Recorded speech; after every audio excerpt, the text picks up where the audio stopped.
I just want to give you a bit of an insight into the AFL Enjoys team.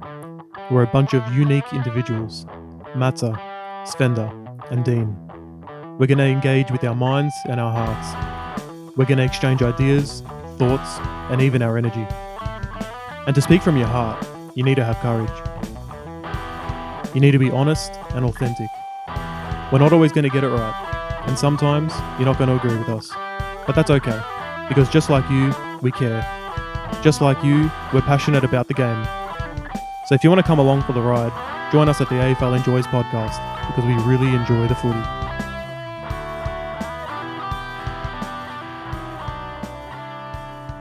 Hello and welcome back to another episode of the AFL Enjoyers podcast. My name is Dean. I'm joined once again by two fellow enjoyers of the AFL, George Sfenda, James Matsa. How are we doing, boys? Good, mate. Yourself? Yeah, very good. Yeah, no, very, very good. Feeling really thankful. A lot of gratitude this week. Really appreciate all the support we've been getting on the podcast, the messages, the views, the subscribers. Yeah, we just want to shout out to all of you guys. And it really motivates us to keep the podcast going. And thank you guys. Yeah, thank you, and keep getting involved. Send us messages, comments, and we'll get back to you and keep it really interactive. So I guess we'll just break down round one, boys. What a round it was. Bit of controversy, some expected results, some results that didn't go how we thought. George, it was what do you think? Yeah, it was a great round of footy, and it started with a bang with Carlton and the Tigers draw. I think that the AFL scheduled the games quite well, because Thursday night, 88,000 people, Friday night, 86,000 people, with Geelong and Collingwood. So the big teams got involved early, and it's obvious that fans are happy that footy's back. And the big teams are playing well as well. So it looks like it's going to be a big attendance year for the footy. Don't forget Saturday Arvo, 20,000 people at Marvel. Anyway. That was the real blockbuster. Hey, which man. we'll The AFL knows what they're doing. Huge game. Giving North the open time slot at Saturday Arvo. Anyway. I think the big talking point, one of the big talking points, is the fact that Flagpies. We'll get to that. Real? Yeah, we'll get to that. Definitely a talking point. Absolutely. We'll start with the first game. Carlton? Yeah, let's go. Yeah. First game, we tipped the Tigers. George stuck true to his Blues. I guess we're both right. They did draw the match. Carlton maybe lost it. I tipped with my heart. You guys tipped with your head, and they equalised. Yeah, they really did. Yeah. So Heart and mind. Carlton, I don't know. I don't know what to make of the game, really. It'll be clear in a couple games' time, I'm sure. But the first kind of thought is, has anything changed with the Blues? Michael Voss seems to think that it has, I think, defensively.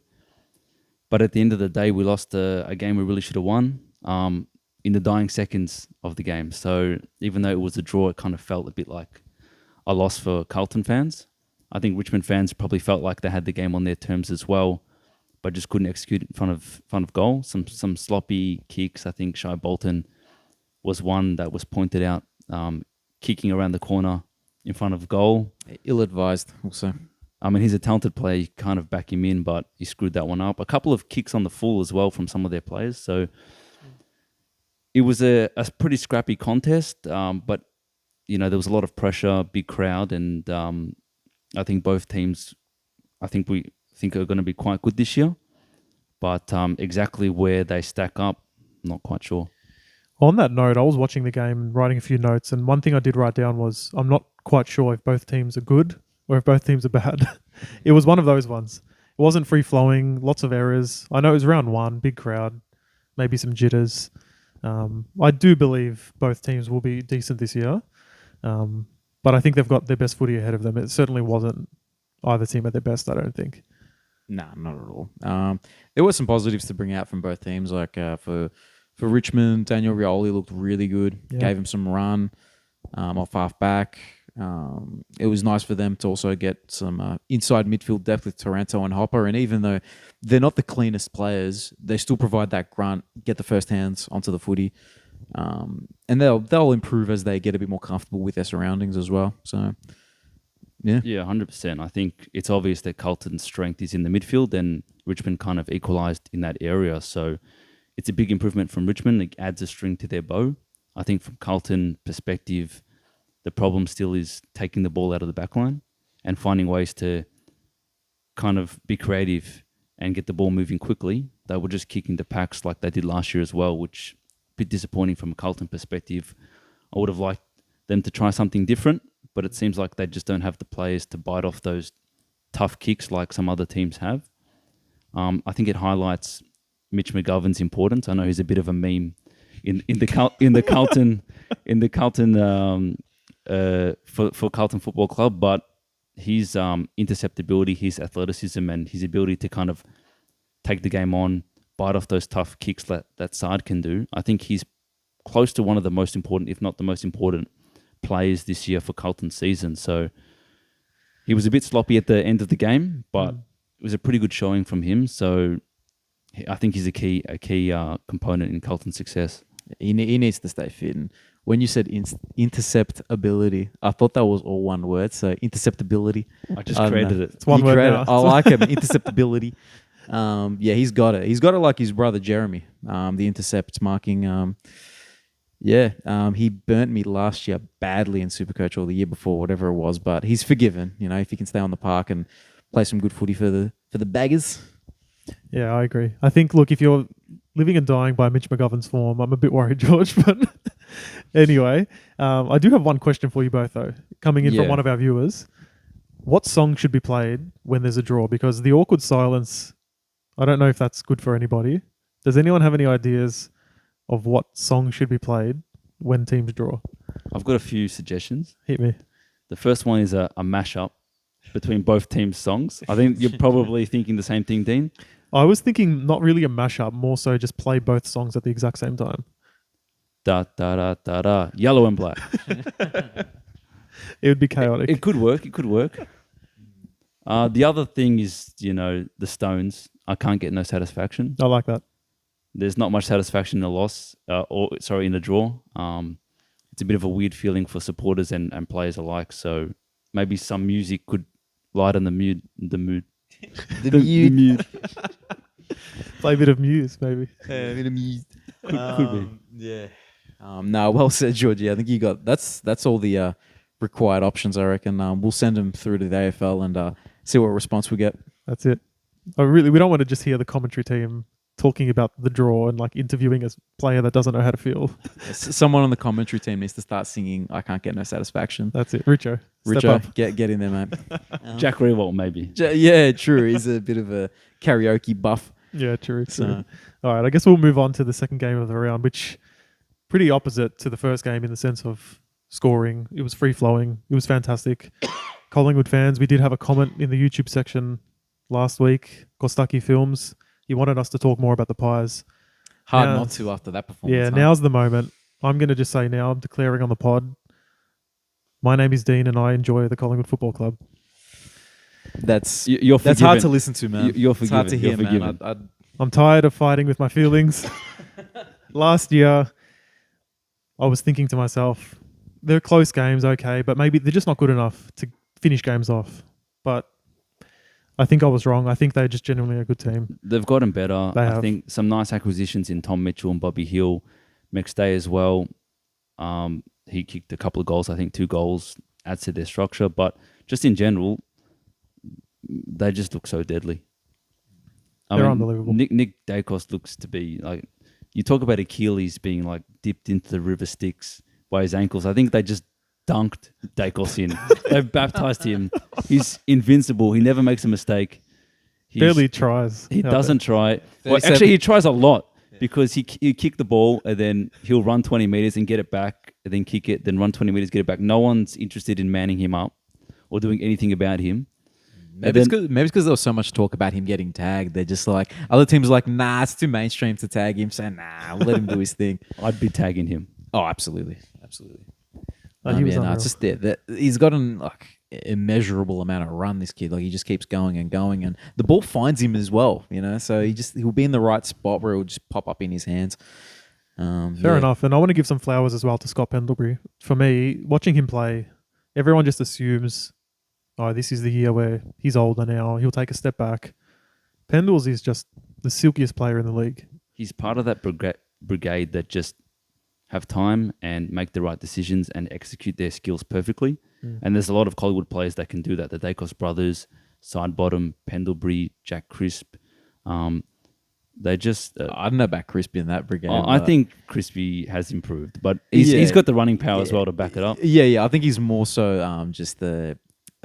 He just breaks the lines more than being that sort of classy. Sometimes type dude. I don't know. that's the right decision. Of course. But I think he's slightly different to the the dude who's Fair enough. got time. He just seems to just run when he. I gets just the like ball. him, man. I just like him. Yeah, The amount of fair times enough. he runs from the back line to the forward line, I don't think I've seen that many players break that many lines. He did it a lot last year. He did it again this game as well. So they've just got so many players that can run, that can execute their skills properly. Yeah. It gives them time. And I don't know. We were thinking maybe the off-season teams would have a chance to study the Collingwood method and find a way to combat it. But if Geelong can't do it, I don't know who can. Yeah, it would be remiss of us not to talk about Degoe as well. Was it 3 goals? 10 coaches' votes as well. Yeah, deserved. He breaks the game open with his ability to get inside. He's a good user as well. So yeah, fantastic footballer. Yeah, I think our prediction last week of Collingwood finishing 8th, maybe falling flat on its face. It was hopeful.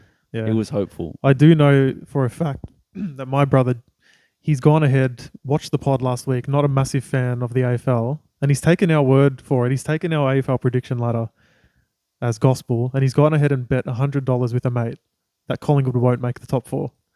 So, James, I'm sorry. What a mistake that is. That $100 is gone. Buddy. Don't expect me to pay you back. Jimmy, what are you doing, man? That's Unbelievable. I think we should talk just a little bit about Geelong as well. I mean, let's not forget, even in this game, they did get outrun in the end, but they played a good game. They kicked a winning score. It's just Collingwood was too good in the end. What did you guys make of how the Cats went? well, they brought it to the Pies pretty much until the last quarter, where the Pies just ran away with it. But yeah, I thought it was interesting where they had Tanner Bruin, who I've a vested interest in for whatever reason. He played really well in the first half, was inside in the contest, looked really clean, and then he just faded away in the game. They didn't put him in any centre bounces.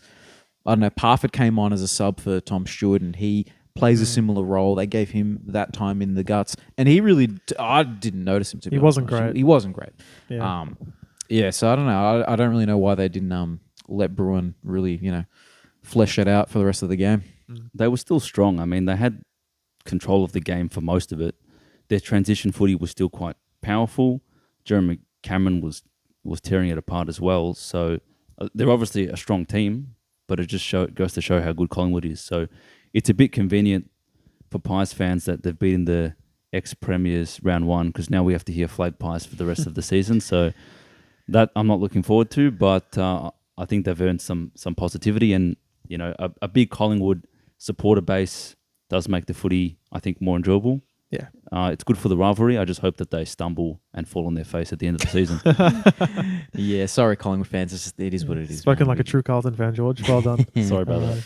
Yeah, and speaking of flag pies, how about Oh, no. I think we're moving on to the North game. What gives you that impression? Well, look. Flag Roos? Flag Roos. Me and Matsa were at the game. Yeah. We had a right old time. Oh, man, it was... It's pretty crazy. Harry Sheasel's going to win Rising Star and the Brownlow. I know. Oh, bro, and Coleman and Norm, I meant Norm Smith, but maybe the Coleman To as be well. fair, When he does the second half of the season in the forward line, kicks 7 a game. He was fantastic. Most disposals on debut since 1991. Greg Williams. Greg Williams. It was There Greg you go. Williams. Wow. He was playing off halfback. If anyone followed his junior years, he's a forward. Goes a little bit in the midfield. Played maybe a quarter or two in halfback in the preseason, and Clarko's trusted him. He started on the 50-metre line at centre halfback on Liam Ryan, which is no easy feat. And he's just gone ahead and had 34 disposals. Absolute star in the making. Fun fact, his dad's name is Dean, so I'm claiming him as my son now. Daddy Dean. Daddy Dean, if I say he's my boy, You mean it? I mean it. Yeah, nah. Man, beyond Sheasel, Luke Davies-Uniacke, he Star. started. He was what's the word? He was dancing in and out of packs without even trying. He was fantastic to watch as well, man. Another great game from him. Big building Suva. on Big Suva again, 6 goals without trying. Yeah, it's just all the good things that you want to see from North, from like the players, the young guys that we want to see do well, the ones that we rely on to push the club forward, they held up their end of the bargain. So good on them. Yeah, I mean, they had the injury to Cherry as well and kind of had Comden rucking with Greenwood. So Comben. There's no D in the name. Straight out of Compton. Comden. Sorry, I'm not having that, George. They had Comey playing. Comey. Cheeky Comey. So I think it's an important win for North because obviously it sets up their season. On the other side, it's a pretty disappointing loss for West Coast. What do we think about their prospects this year, given that they lost this game? Well, look, watching them in person, they still do have a lot of good players. I mentioned Liam Ryan. The defense had some absolute monsters back there. McGovern, Barras, Hearn. Yeah, and it might be because North still are pretty erratic going into the 50 with their kicking. But McGovern and Barras and Hearn, they still need to be in the spots to make those intercept possessions. So they all had really good games. They did have trouble moving the ball out of their 50 well. There was some times where they were taking their time and it's almost like the slower they played, the more they could see the openings and actually punish North. And when they were just going too fast, North's players were able to intercept and get the ball back going the other way. So I'm not too sure what their deal is. I mean, you would think based on last year, this doesn't look good for them, but I think they're not that bad. I'm not willing to say North, like it means something amazing for North, but I think people will assume now West Coast is going to finish last and get the spoon. I'm not so sure. I think the problem with West Coast is North, we know that they're a rebuilding team. We know that we're looking for signs. We're looking for them to improve first year under Clarko. West Coast still have a lot of mature talent. They haven't started the rebuild process. So, I mean, they still got Tim Kelly, Shuey, not Yo, who's the other, Sheed. Well, Yo will be back next week or the week after. But that should help with their inside midfield. But if they've got issues, those players that are still on the list, you'd expect more output. Well, even in the forward line, I mean, Ryan's there. He played really well. Oscar Allen had a good return. Oscar Allen played pretty well. I think it's just players maybe 14 to 22 are just not quite there yet. And that's a large chunk of your team. That is. Another little shining light for them as well was our boy, Ruben Jimby. Or Ginby, or however you intend to pronounce his name. He looks huge. Physical specimen, that kid. He's going to make a splash this year for sure. Future Brownlow medalist. I'm calling it from now. Big call. Hot take. Whoa. Just saying. Prudis 2.0, I guess. Mate, if he grows his hair a bit more. Yeah, true. He's got the long flowing locks, yeah. Shout out to Jimby. I did want to mention as well, just a bit of a gauge on the North Melbourne fan confidence, generally speaking. I think Matsa and I we're excited, but we're reserved. Last night... Speak for yourself. Oh, look. I'll speak on behalf of someone else, actually. I'm with you. My papu, which in Greek, the English translation from Greek, my granddad, I caught up with him last night, gave him a hug. I said, hey, how's North? What do you think? He's a North Melbourne supporter. And he looked at me and he said, we're making the grand final. So the lid's officially off. Grand final. Papu says the lid's off, the lid is off. Go the Roos. He's seen a lot in his life, so if he's got the maturity to say that that's the case. Who are we to correct him? Yeah. Who are we in our humble opinion to change what he's come up with? Exactly right. So I can't keep a straight face with this. No, I'm backing in Papu's prediction. That's it. So it's North and then someone else. So someone else. Fill in the gaps. Come on. Who's going to step up? All right, let's move on. Yeah, the next game, Port Adelaide. I'm going to have to hold my hands up here. Anyone that watched the pod last week, I've got some apologies to give. I've got some apologies to give. Apparently, Ken Hinckley's getting sacked after that performance. They give him a contract extension after that one. That was a fantastic win. Obviously, a little bit upsetting as a North fan to see Jason Horne-Francis play so well, but well done, Jason. He might have started taking the ice baths after all. Who knows?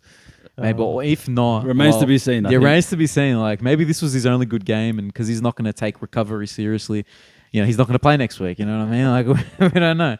Out with soreness. That's it. Knee soreness. That's it. Knee soreness. But in all seriousness, it's good to see a talented young man finally find an environment where he can flourish. So, he was really probably best on 7 clearances, absolutely dominated the third term, a lot of score involvements as well. So he played like a star, really. Potentially a breakout year in his second year. I think the scoreline flattered the Lions at half time. They were closer than, if you watched the game, you would think that they would be. Port Adelaide absolutely dominated from start to end. Disappointing from the Lions after such a strong preseason acquisition of Dunkley. You expect them to be strong in the midfield, but then they just got towed up by Rosie and by Butters, Wines, and Horn Francis. Really, I'm still pretty confident they'll make top 4. It's probably just a reality check. Playing away from home, the crowd got into it. Maybe they got a bit ahead of themselves. There's a lot of talent on that list. I think they'll take that humbling and move forward. Yeah, McKenna also made his return after a couple of years in Ireland. Nice to see him. He kicked the goal as well. Good on him. Give him his flowers. Junior Rioli as well, 3 goals. Nice little comeback. Nice little half mark. Yeah. Then Fake mark of the year. a fake mark of the year. Then fake out to kick the goal of the year. Yeah, that was everyone loves to see that on a set shot. A little candy salon. We like that. So interesting to see what happens with Port now. Do we lift them in our rankings? Can they make the top 8? You have to say yes now, right? Yeah. There's going to be some serious revisions to our ladder. Our ladder's looking really nuffy at this point, so we're going to have to really step it up with our analysis and our predictions, I reckon.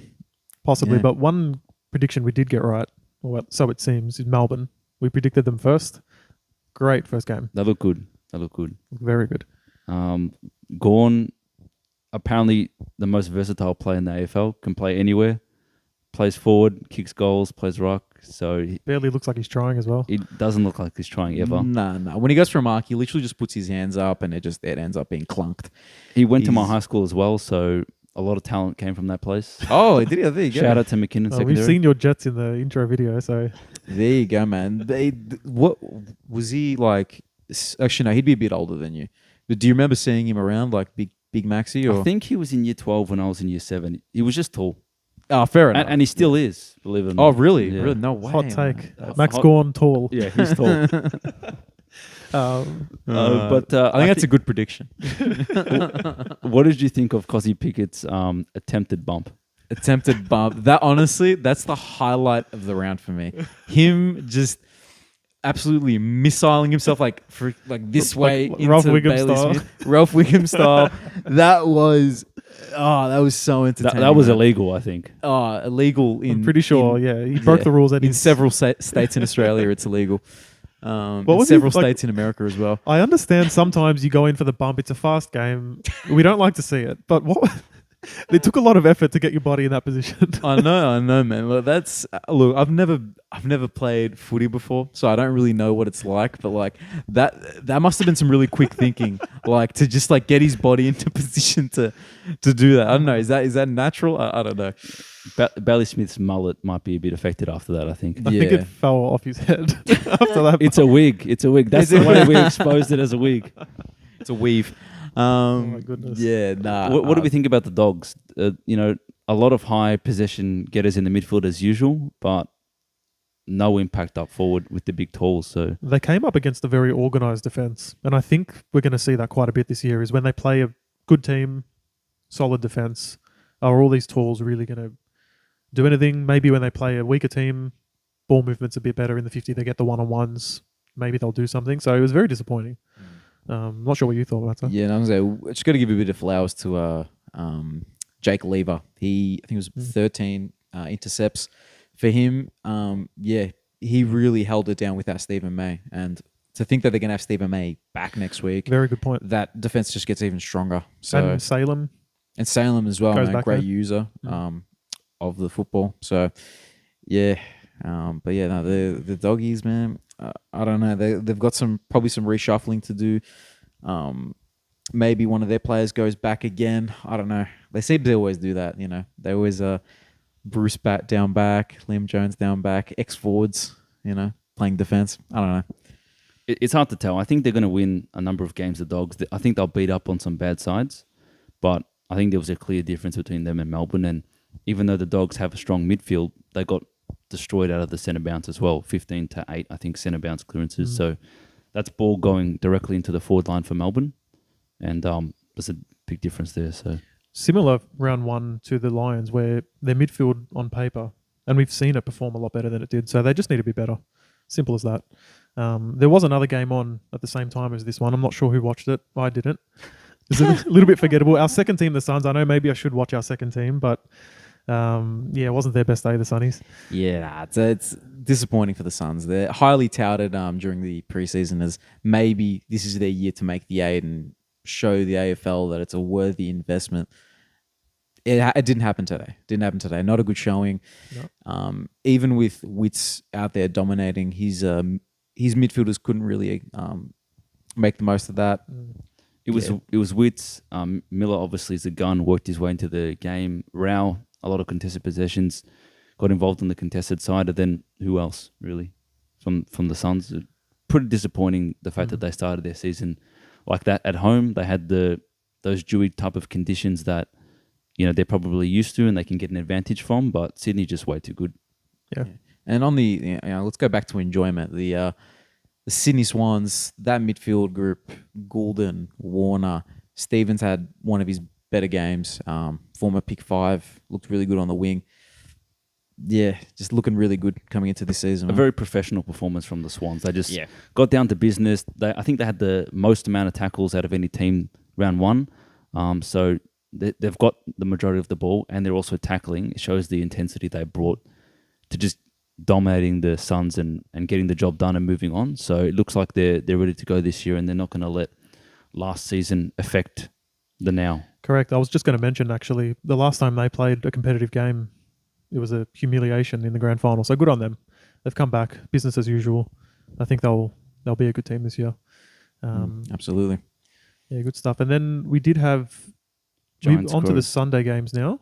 Yeah, Giants Crows. I mean, George and I were messaging each other at about half time of that Crows game. They looked unplayable. Fantastic ball movement. The pressure was incredible. Rankin barely trying. He could be anything. He could be anything. He wasn't even trying, and he's kicking goals for fun. Rochelle too, dominant second year performance from him. So he looks like another player ready to go to the next level.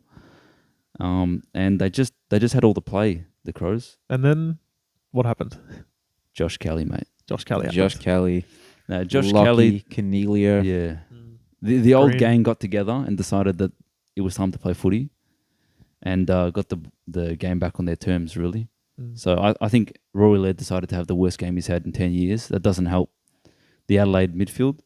But, it's hard to know what to make about Giants because they obviously can play, but they just have such inconsistency, and that's kind of symptomatic of the way they play their footy, I think. So let's see how Kingsley can kind of change that and change the culture for them. They obviously can play strong footy. They've got the players there to do it, but... Is it Kingsley for Adelaide?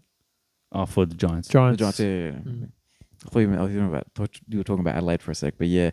Good on Kingsley getting a first W. I did want to give some flowers real quick to... Tommy? No. Oh. Himmelberg. Oh, okay. Oh, the mark. The mark where he literally was standing. It's mark of the year. So I'm just going to congratulate him from now. Yeah, no, well done. Well done. New car for you, mate. Well done. Why do footy players get a car? They've got enough money. Buy your own car. What should they get? Just the award. Yeah, that's just it. the pride. I had a really good mark. Just the nice trophy with his mark maybe carved out on the statue. That's about it. Do they still actually give the car? Or is that just something that they say? That the commentators say? I think they might. Do they?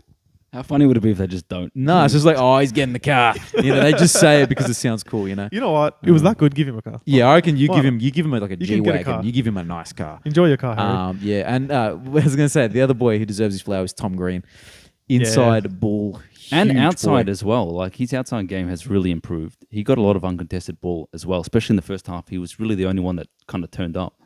So he's going to be a dominant player this year for sure. That's it. Well, he was compared to Clary coming into his in his draft year. So yeah, shout out to him, man. He's getting there. He's really getting there. He is. And we tipped the Giants that game, didn't we? They were the home team. Yeah, we got one right, which was got that good. right in the end. We'll run it back quickly. So we tipped Richmond. So we get that. So we get that one by default. We didn't. We tipped the Cats. So that's not a point. We tipped North. That's 2. We tipped North, Port, So that's we tipped the Lions. Oh yeah, you're right. Sorry. Unanimously. That's Without embarrassing now. hesitation. That's embarrassing now. Melbourne with tips, that's 3. Swans with tip, that's 4.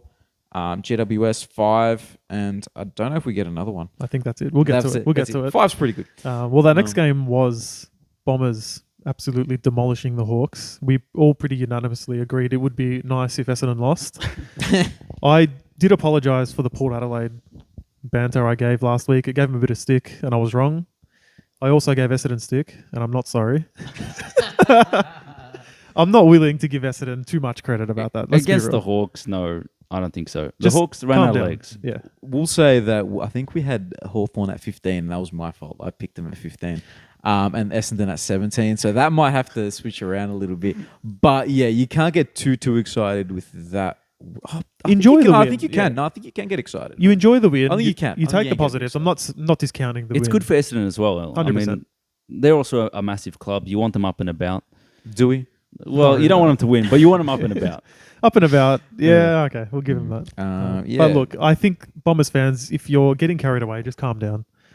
Yeah, but look, be excited for the young guys. Like, Yes. Parrish has really come into his own, which happened last year, but 13 clearances for him. 13, that's huge, man. Who else? Archie Perkins, man, 10 score involvements, 3 goals, 3. Goals, yeah. His kick to handball ratio surprised me. He had 17 kicks and 3 handballs. Like, that's rare for a player who's forward of the ball. So yeah, It's what you good on want, him. though. You want those damaging kicks entering the 50 or in the 50. So Yeah, absolutely. No, Good on him. No lollygagging around. Just kick Nah. the And ball, man. That's kick the why. ball. That's what everyone says. Just kick the ball, So he really he listens, That's it, man. and he's very attentive. So man good of the on him, people, man. Archie Perkins. Man of the people, And friend of the pod. friend of the pod, Archie. I did want to give quickly some flowers to Tipper as well. Made his Yeah. return to AFL football, got subbed on, massive ovation from the Bombers fans, kicks a goal. Great Yeah. moment. I think a lot of their small forwards kicked goals. Menzie kicked the goal as well, Owen Davey. Yep. So yeah, they got involved. Davey looks good. Yeah, Bit of absolutely. zip man. about him. He's What got do you make got of- that moxie. Yeah. Yeah, so that he screwed up his first goal, his first attempt at a goal. That was a Davey. shank, yeah. Disappointing because that was a nicer one. Yeah. Yeah. But What do he you- kicked one from 50. That's pretty sweet. Set shot from 50 from a small forward. It was a nice Yeah. moment. Yeah, no, absolutely. Showed his Um, dad on the screen, bit oh, of a yeah. G up. Paddy Sounds Ryder good. there as well. I'm not sure the relation, but he was there. Hey, they're Spotted. probably mates at some Yeah. point. Good mates with his Oh. dad, surely. What about Um, what about the Hawks? What do we make of them? I think this is what we saw last year, wasn't it? Where some games they were just atrocious, and then other games they had some really big wins. So I still think Hawthorn will have better days. I think everyone's saying, "Oh, see, we told you so. They're going to come last. They're horrible." I think their fans should look forward to a few better performances. Just a few weeks ago in the Pracky game against Collingwood, they looked very good. I think they'll have some games like that, but I think my prediction last week was more of the same from Hawthorn as last year, and I didn't see anything yesterday to make me think any differently. They just couldn't keep up the pressure and momentum for the whole game. I think at the end of the quarter, that they CJ kicked the goal to put them ahead, so they were competitive for a certain amount of time. They could play to that level for a period, but then they just got run over. So it's about consistency for them. But I think a highlight Cam McKenzie, the kid's a gun. I do want to call you out slightly on that, actually, George. At quarter time of that Hawthorn game, you had the nerve to message me and say that he's a shout for Rising Star. I think he is.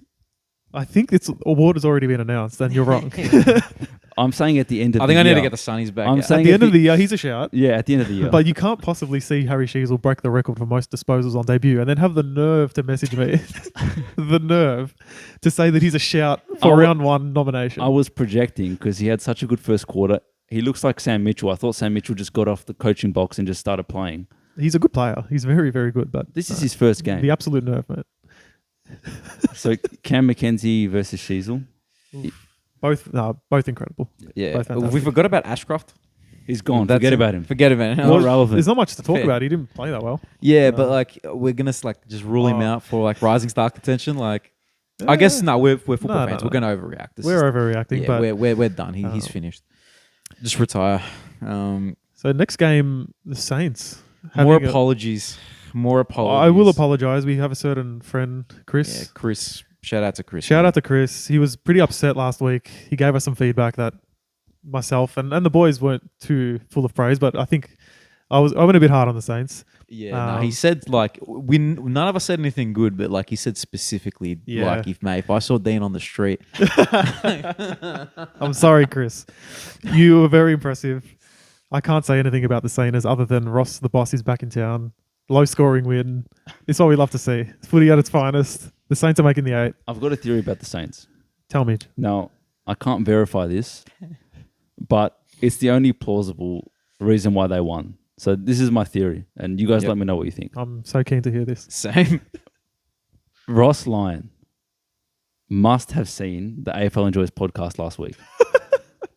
He saw us shitting on the Saints, and he's used that as motivation to get the boys going on. At some point last week, 22 of the Saints were watching the AFL Enjoys podcast. Is that how we got so many views? That's how we got. Each one is like, look, every one of you fellas, and they had to rewatch it. They had to rewatch it. Yeah, that's it. That's it. That's about 50 views. That is the burning motivation for them to win. It's us. So St Kilda, you're welcome. So you know, we're gonna take back all the good things we said. You guys really. So what you're saying is, when we do our tips for round 2, we're just absolutely trashing the Blues. We're trashing them. I think I trashed them a bit, but you guys suck. Look, I did. Obviously, I apologise for my St Kilda take. Yeah. However, Freo was very disappointing. Yeah, Nat Fyfe playing forward, bit of hype in the preseason, atrocious performance. Yeah, they took a point and 7 possessions, I think it was. Unbelievable. Yeah. I'm not sure what you thought, Matsa, but I was very disappointed by Freo. As good as St Kilda was, they were good. Freo were a top 8 team last year. You'd think their ambition would be maybe push it a bit more, go top 6, top 4 again. Did they really rely on Lob that much to break packs, to take marks, to kick goals? Was Tabata playing? Tabata. Probs no. He was. He kicked a goal. 9 possessions. That's poor. Yeah. Some work needs to be done with that forward line, I think. Let me read you some possessions for the Fremantle backline. Statman George. Brother. Let's go. Luke Ryan, 37 possessions. Wow. Cox, 30. Young, 30. Clark, 28. Chapman, 22. Wilson, 21. And they all, it doesn't show the marks here, but they all had at least 10 marks. Well, that's all their half backs. So what's going on? Their whole back line just decided to play kick to kick. They didn't think about kicking it forward. So my super coach backline is just going to be all purple now. That's it, man. Get them in there. That's it. Yeah. But I get that they're skilled players. They all are pretty good kicks. But their possession in the back half just didn't lead to anything up forward. Is it possible that Ross already has the Saints in a really good defensive structure? We know I certainly joke about Ross Lyon's football style being very defensive. It's a common opinion. But if it's going to make the Saints more competitive, I think we discounted the Ross factor. It's obvious that they're a lot better drilled. And the other thing about the Saints is that the injury list is really long. So for them to come up and beat a pretty good team in Freo with a lot of injuries like that, it's a very impressive performance. But I think it says a lot about Freo as well. And they've got an interesting situation. We talked a bit about Fyfe. He's one of the best players of our generation, dual Brownlow medalist. He has to have an impact. If the only place he can play is forward and he's not doing anything, they've got a problem. Absolutely, yeah. No, we, as Nat Fyfe fans, Fyfe is life. That was the saying for like 10 years or something. Not anymore, jeez. Yeah, no, not anymore. He's, yeah. Do they have to just get him in the guts a bit, get his confidence up, play him 20%, 30% in? They need a forward target as well, so he needs to find a way to impact. Did Jai Amos play? No, he didn't. Forward target right there, man. And then allow Fyfe to get in the midfield. Yeah. Well, despite Freo being poor going forward, last year their bread and butter was their defence. And they did, in all fairness, keep St Kilda to a pretty low score. Yeah. But it's very disappointing that they couldn't. What did they score? 58 points in the end? I can't remember what they finished on, but that's not good enough. It was in the 50s, I think. I'm not sure. But I feel like we've got to give a bit of enjoyment into the game and talk about the Saints players a little bit. Yeah, go for it. Both Nazaya Wanganeen Malera, your my boy. Him and Jack Sinclair, who was another one of my boys, Mullet Man himself, they both had 500 plus meters gained. Mason Wood, former North boy, North Colt hero. North Colt hero after he kicked that goal against Sydney, the winning goal. He's found his niche on the wing, man. He had two goals, 7 score involvements. Good on him, man. He's topped the game for score involvements. Philippou. Matthias That's Philippou. Philippou. He had a good game as well. It was annoying me that they kept saying Filippo Philippou. or Filippo. It's got to be Philippou. It's Philippou. The poo-poo. Good on them, man. We got to shout out to the Saints a little bit. Of course. Give him a bit of enjoyment. Jack Steele does his thing. Brad Crouch does his thing. Good on him. Mitch Owens looked pretty good as well. He did. He I don't mind competes him. well in the air as well for a small guy. He reminds me of Paul Curtis from North Melbourne, in all seriousness. Both very underrated. Both pretty young, but X Factor, can play on the ground, in the air. Yeah, I think in inside mid is his final position because he's just the bull. Wouldn't surprise me. Or Machado. But if they need him in the forward line whilst their forward line is depleted, he's filling in admirably. So good for him, man. Yeah, good stuff. I did want to mention, actually, I forgot to say it earlier when we spoke about the Pies Cats game, the Jeremy Howe incident. Just giving some flowers to him as well. I haven't seen the footage. Yeah. I'm not one to seek out looking at that stuff. Yeah, But good on you for mentioning that, man. That's tough to view, and Howe is constantly getting injured just based off on the way he's a high-flying, high-risk player. But we love him for that. So thank you for providing us enjoyment in the games, Jeremy Howe, and get well soon. we know he's listening. He's a friend of the pod. So Friend of the pod. Get well soon, Jezza. Get well soon, buddy. I don't know how long he's going to be out for, but he should be okay for the end of the season. So hopefully he gets some September action. I think if he comes back, he probably will. And Tom Stewart as well, also another champion going out for a few weeks from that game. And there was a couple, just to touch on the major talking point of the weekend as well, a lot of bumps, a lot of suspensions and reportings to do with some head-eye contacts. We spoke about moment of the week. Missile man. We spoke about the missile man himself, but just generally speaking, it's quite ironic how at the same time that the AFL is being sued for all these concussions that happened over the years, in round 1 of the new season, it's a little bit soured by all these head knocks. Buddy doesn't watch the news, apparently. He clearly doesn't. No TVs in his house. No Yeah. TVs, man. We don't need to get into it too much, but man, there's quite a few for 1 week.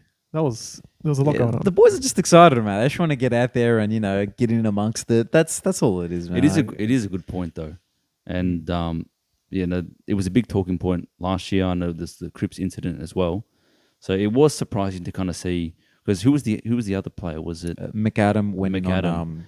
on Perryman, I believe it was either Perryman or Whitfield that he took out. That was a hard hit as well. Yeah, that was big. Yeah, that was. There were some big hits. But anyway, I just wanted to mention that we'll let the boring guys on AFL 360 talk about it all week. Let's go through some tips for this week. I think last week, if we can just recap that, we scored 5 out of 9 correctly. We did tip against the Saints, against the Hawks. Or above 500. Sorry, not bad. we tipped against the Bombers, against the Saints. So we'll take that. I think 5 out of 9, week 1. There's always a few surprises. I think we had a couple interesting picks in there. Like to get GWS was a little swing pick. To pick North over West Coast, I think we did pretty well there. Oh, that was a given, mate. Yeah, true. Who are we versing this week? We're playing on Saturday night, another primetime fixture for North Melbourne. Yeah. Freo away, so we'll get to that. We will. First game of the round, though, another Thursday night match for the Blues, lock it in. Blues versus. Well, let's have a look They're at playing the Cats at the G. the Cats at the G. Current odds have Carlton at about 250, Geelong's at about 150. So Geelong the favourites. George has locked in the Blues as his tip, but remember from last week's episode, we do a combined majority rules tip for the AFL enjoyers. So I'll hand it over to Matsa to respond to George's prediction. Look, I think the Blues have to respond after throwing away the game in the dying minutes, but Geelong have to do the same, and the reigning premiers. So I'm gonna go with Geelong. Georgie, Dino, back us in, mate. Back us in. Look, I do think Carlton can score more this week. I'd be surprised if their key forwards were kept quiet 2 weeks in a row. and it is a depleted backline as well. Tom Stewart's out. Radagaliz, he had a good showing, but he's still inexperienced at the AFL level playing in defence, even though he played VFL. correct. as So there's a defender. world where Carlton kicks a winning score, I just do have a feeling, though, Geelong, as the reigning premiers, won't lose 2 games in a row to start the season. That would be very disappointing. It's not a narrative that is really easy to sell, is it? That Geelong is 0-2. Yeah. Yeah, It's a tough one. It's a something tough I'm one. not willing to bet on. So, unfortunately, George, I'm going to have to tip Geelong. I Sorry, can't Georgie. wait to gloat at the next podcast. I hope you do. You guys going against me twice. I hope you do, George. I hope you do. Yeah, We'll see no, what look, happens. hey, we're part Baggers fans now as well by default. So Hey, man. Look, we've got to use our heads a little bit on the pod. Oh, of course. Yeah, we only use our heads on our tips. So- Second game, Friday night. This might be a very interesting game. Brisbane at the Gabba hosting Melbourne. Ooh, that's a tough pick. Current 'cause- odds have Brisbane at about $2, Melbourne 180. fair enough, because Brisbane, they have to respond. Yeah, They if you're talking really about have to respond. responses, it's Brisbane's.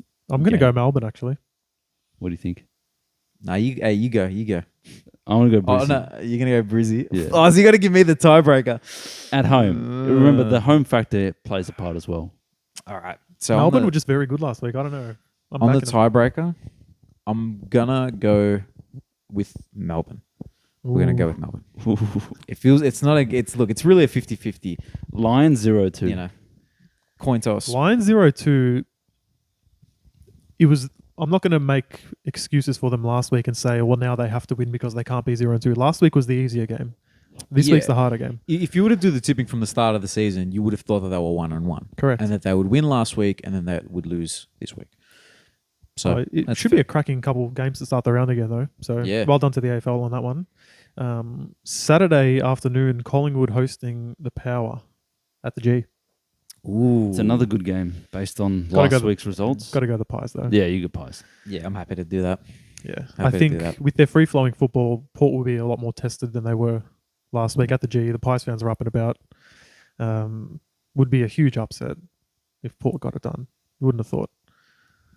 Yeah, no. We'll see. Comfortable with that decision. 4:35 on Saturday. Adelaide taking on the Tigers at Adelaide Oval. Adelaide, we did say they played well for a half away.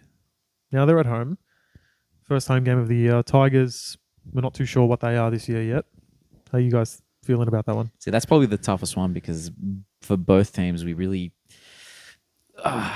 we don't really know what they're going to be. So I'm going to go with the Tigers purely based off experience, and yeah, that's really it, man. Because Adelaide's a very inexperienced side, very young team. So we'll go with. Can I go next on Tigers. this one? Yeah, go next. I want to leave it to George because I'm not putting my neck on the line on this one. Fair. I'm going to go the Crows at home. I saw enough in that first half with the momentum of the crowd. I think they can get it done. And they did have a good game against the Tigers last year, was it? At home. I think I might be making it up, but I think they beat the Tigers at home last year. I think we almost have to do a blind reveal of our tips because now George has got all the pressure. Really, George is tipping for us. I think I'm going to go with the Crows. Okay. I think Richmond could whoa. easily win it, but I think home factor makes a difference. Wasn't Um, impressed by the Tigers the other day. I think that I was impressed. I think that they're a good team, but I think Adelaide showed that they have some power. They just have to keep up the consistency throughout all the quarters, and I think if they've got the crowd back in them it'll be easier to do that. It's a fair point. We're actually going for the underdog. Crows are at about $2.30 at the moment. Tigers $1.60. So it's pretty heavy favourites there. We'll go to the next game now, Saturday night. Western Bulldogs hosting the Saints at Marvel. Another very interesting game. How are you guys Both feeling? teams home ground. Pretty much. Yeah, that's really tough, man. I'd say Bulldogs purely because another again, they have to respond. At this stage, we feel like they're the better team. At this stage. But yeah, sorry, Chris. But hey, I hope hopefully the Saints prove us wrong, but I'm gonna go with the Dogs. Yeah, I think Dogs. They're a better team at Marvel than they are at the MCG, and I think they should win this really on paper. Dean, here's your chance to redeem yourself in the eyes of Chris.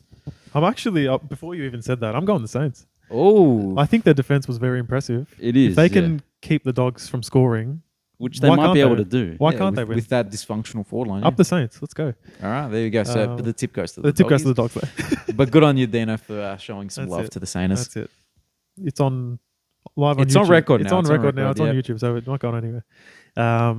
The big one, Fremantle hosting North at is it Optus Stadium? At Optus Stadium, yeah. Freo's going in at 117. North 510. Come on, sports. That's what's going on here? disrespectful.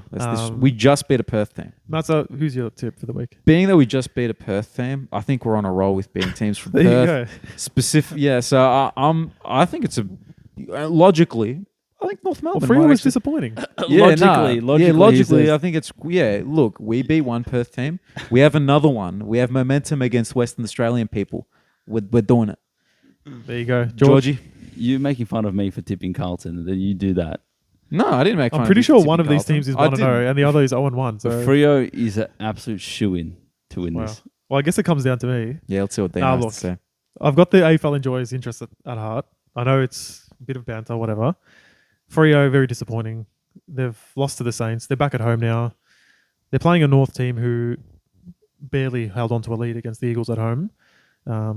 So, yeah, you'd think Freo would win, but I've got a bit of a feeling about this one. No, yeah, so do I, man. So do I. I don't know. Something's just telling me. I would absolutely love to see North win this game. Make no mistake, but I just don't think it's going to happen. But Dean, what's your deciding pick I've though? just got a feeling about North.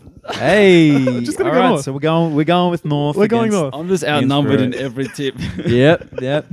We're going North. We're Sense going of North. theme. Also, $5.10. That's good betting. It's disrespectful as well. Hey, That's we good might have betting. to put a AFL enjoyers. Hey. This betting is not tips. financial advice, but Gamble responsibly. get on that bet. Um, And then take a second job, I think. That's it. And except for James and except for Dean's brother, do not make a bet. yeah, you're No banned. bets from you, No mate. more sports betting for you. No, I'm banning your account. Sunday now, 1:10 p.m. at the SCG. Sydney hosting the Hawks. I think that's a pretty easy Sydney. Yeah, no. Don't need to discuss that one. Hawks. Hawks, Cam McKenzie, 3 votes. Just pandering to the Hawks fans. at the Rising moment. Star nomination. No, He might get the rising star. outnumber you again, Georgie. He might get We it. gotcha. Nah, Sydney definitely wins that one. They're way too good. Yeah, we'll lock in Sydney there. The Bombers trying to back up their impressive round 1 victory, going up against the Suns at Marvel. Ooh, that's the Dons, man, based off form, and it's in Melbourne as well. It's at Marvel. I'm going to go the Suns. I'm going Suns as well. As soon as I make the first pick, it's always like bang bang. There's a world where the Suns win it. There's a world where the Suns win it. yeah, no, of course there's a world Well, where the Sun wins. the it, but Suns- who's the favorites? Who's the betting? Bombers are favorites? 150, Suns 250. But the Bombers played a bottom 4 team. The Suns played a top 4 team. That's right. Moment. Setters and Parrish going to dominate, man. Hey, prove me What's- wrong. I said, prove me wrong. Setterfield got a coach's vote, by the way. Goes to another team, gets a coach's vote. Mate, all eyes on He's not Setters. getting coach's votes at Carlton. Give so. him a 6-year contract, Dons, man. 3 Come on. votes. W Setterfield. Last game of the round, the Eagles hosting the Giants. Eagles hosting the Giants. Keep in mind the Giants don't have Whitfield. They don't have Kelly. I don't know if Perriman's playing. So a couple of injuries. Yeah, that's their whole midfield basically, apart from Tom Green and Caniglio. The odds are pretty close on this one, actually. $2 for the Eagles, 180 for the Giants. That That's makes surprising. it really tough. Yo potentially comes back in for the West Coast Eagles, so I don't feel comfortable tipping him, but we'll go with the Eagles. I'm going to go Eagles as well. I think the injury factor just affects them. I don't know if I can go unanimous Eagles, so I'll just go Giants. Not that it matters, but Fair. in saying that, they were up against a pretty tough outfit on Saturday, so they did well, but Yeah, true. I'm sure they'll bounce back. They're actually in form, you know. When you think about it, they're in form. They Yeah. did pretty well against North. Yeah, exactly. Yeah. Well, that's about it for the pod today, boys. What we're going to do also for those interested, we'll record a Supercoach podcast, so look out for that one on the channel. It's just going to be a big rant. It's a about- venting session, so Yeah, join really, us for the yeah. vent. Yeah, Rory so- Led, you're going to get it. Yeah, You're that's going it. to I'm get Get bad. it, boy. I'm going to be lying down on one of these couches, actually. Like, We're going to turn the lights off and just have a session. That's it. That's it. But no, thanks for watching. Like and subscribe to the video. Leave your comments and stuff on Instagram and YouTube, and we'll get back to you. But Thanks again for watching, and we'll see you in the next one. Thank you, guys. Thank you. Bye. See you later. Bye bye.